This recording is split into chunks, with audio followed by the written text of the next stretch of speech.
कुंदरकी विधानसभा क्षेत्र में होने वाले उपचुनाव में मतदाता सूची के प्रकाशन को लेकर भारतीय जनता पार्टी और समाजवादी पार्टी के नेता समर्थक आमने सामने आ गए हैं। एक दूसरे पर आरोप प्रत्यारोप का सिलसिला जारी है।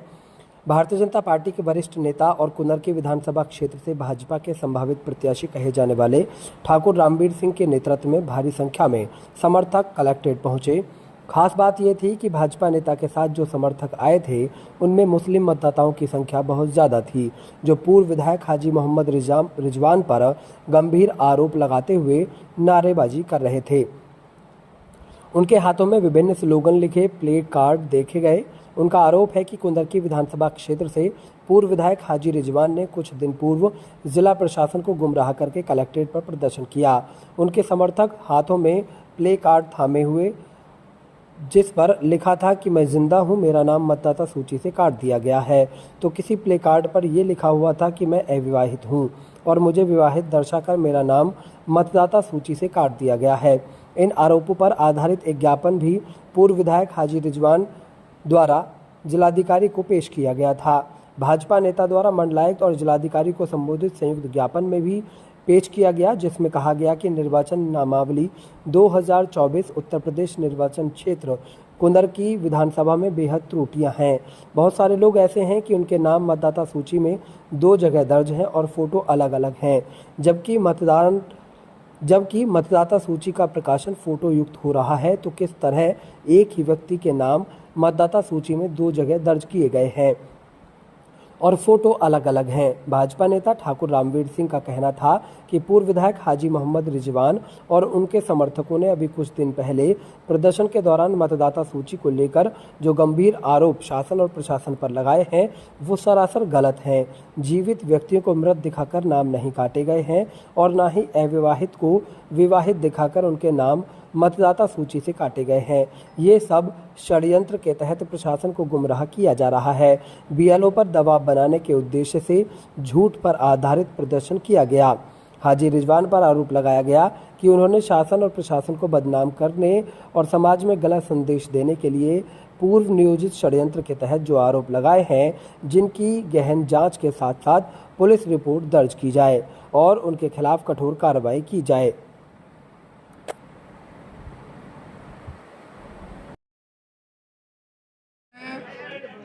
दोस्तों, आप लोगों के माध्यम से हमें पता चला आज से 4-5 दिन पहले कि रिजवान मियाँ जो पूर्व विधायक हैं कुंदरकी के, उन्होंने कुछ तख्तियाँ लगाकर यहाँ ज्ञापन देने का काम किया और उसमें था तख्तियों पर लिखा हुआ कि मैं जिंदा हूँ और मेरा वोट काट दिया गया है। ऐसी बहुत सारी तख्तियाँ थी कि मैं अविवाहित हूँ और मेरा वोट काट दिया गया है।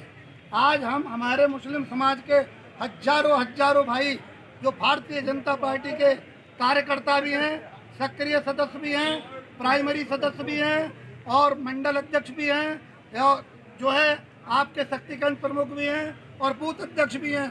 जब उन्होंने वो प्रिंट मीडिया को पढ़ा, अखबारों को, सोशल मीडिया को देखा और टीवी के माध्यम से पता चला, तो वो सब लोग आए कि साहब ये केवल जातीय उन्माद और धार्मिक उन्माद फैलाने की कोशिश की जा रही है कि जिससे हिंदू और मुसलमान की खाई कटे, खाई खुदे और हम आसानी से एमएलए बन जाएं। हमने कहा भाई ठीक है, आप जैसा उचित चाहते हो वैसा करिए। तो लोगों ने अपने ज्ञापन तैयार किए, अपने गांव की रिपोर्ट दी है।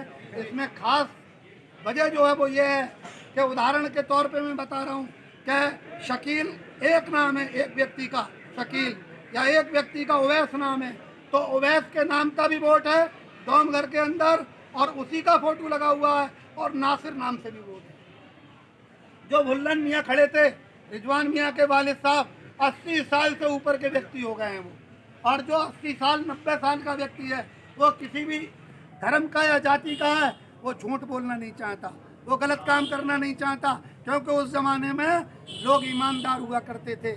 आज अलग विषय है कि तरह तरह की पार्टियां खड़ी हो गई हैं, तरह तरह की बातें करते हैं, झूठे सच्चे आरोप भी लगाते हैं। लेकिन आप देखिए कि पूर्व विधायक ने, पूर्व एमएलए ने अपने अब्बा जान को, भुल्लन मियाँ को भी तख्ती लेके खड़ा कर दिया कि मैं जिंदा हूँ और मेरा वोट काट दिया गया। वो अपनी इच्छा से कभी नहीं आए। मैंने कभी कलेक्ट्रेट पे या किसी जलसे में उन्हें नहीं देखा। वो उनका पुत्र उन्हें लाया और उन्हें झंडी दे दी, छोटी झंडी तख्ती दे दी और उनसे झूठ बुलवाने का भी काम उनके पुत्र ने किया। जो आदमी अपने 80-82 साल के पिता से झूठ बुलवा सकता है वो नौजवानों को भड़काने का भी काम कर सकता है और नौजवानों को गुमराह करने का भी काम कर सकता है। और जो है किसी भी धार्मिक स्थल को रात में, दिन में, अंधेरे में, सुबह में कहीं क्षतिग्रस्त करने का भी काम कर सकता है। हमें इससे भी सक्रिय रहना है और पुलिस प्रशासन को भी सक्रिय रहने की जरूरत है कि वो कोई भी, अब यहाँ की मुस्लिम आवाम ने ये तय कर दिया है कि इस बार यहाँ भारतीय जनता पार्टी की विजयश्री होनी निश्चित है।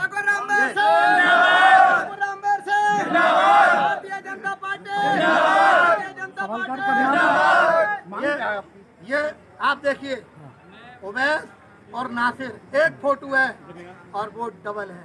ये भुल्लन मियाँ पुत्र छुट्टन मियाँ, ये रिजवान मियाँ के ये हैं, तो अब्बा जिंदा है लेकिन गलत सूचना दी गई। हमारी मांग ये है कि एक तो हर गांव में जो बीएलओ को धमकाया जा रहा है, बीएलओ को ये बताया जा रहा है कि बीएलओ अगर हमारी सरकार आ जाएगी तो हम तुम्हें ठीक से नौकरी नहीं करने देंगे, इधर से उधर तुम्हारे ट्रांसफर करा देंगे, ये बीएलओ को कहा जा रहा है। तो इसकी बिंदुवार, ग्राम पंचायत वार, बूथ वार बीएलओ की मीटिंग करने के बाद एक जांच होनी चाहिए और उस जांच में जिन लोगों के मोहतरमा, ये मोहतरमा है, आप देखिए इनके फोटो एक है और वोट 2 हैं, 2 वोट फोटो 1, ऐसा हर गांव में हर बूथ पर है। ये पुलिस प्रशासन जो है इस तरह का काम करे, जांच करे, चुनाव आयोग इसमें जांच कराए और इन सभी मतदाताओं को काटे और जो नहीं कटवाते हैं और जो अवरोधक हैं उनके खिलाफ सख्त धाराओं में कार्रवाई करने का भी हम मांग करते हैं कि सख्त धाराओं में कार्रवाई करें, चाहे वो किसी भी जाति के हो और